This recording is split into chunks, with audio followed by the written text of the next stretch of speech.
আসসালামু আলাইকুম। প্রত্যেকটা মানুষের কিছু না কিছু স্বপ্ন থাকে, আর সেই স্বপ্ন পূরণ করার আশায় জীবনের শেষ মুহূর্ত কখন চলে আসে আসলে আমরা খেয়াল করি না বা লক্ষ্য রাখি না। কিন্তু আমরা যদি অল্পতেই সন্তুষ্ট থাকতাম তাহলে হয়তোবা জীবনকে সুন্দরভাবে উপভোগ করতে পারতাম। জীবনে বাঁচার জন্য কত টাকা লাগে, টাকা টাকা টাকা। আসলে এত টাকাতে কি হয় মানুষের জীবনে?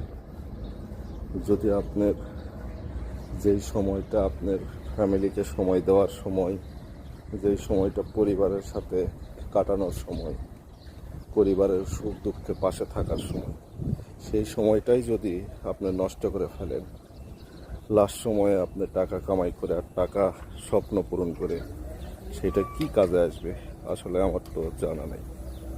প্রত্যেকটা মানুষেরই হয়তো এইরকমই স্বপ্ন পিছে ঘুরতে ঘুরতে ঘুরতে ঘুরতে কবে যে বৃদ্ধ বয়স চলে আসে আমরা খেয়ালই করি নাই।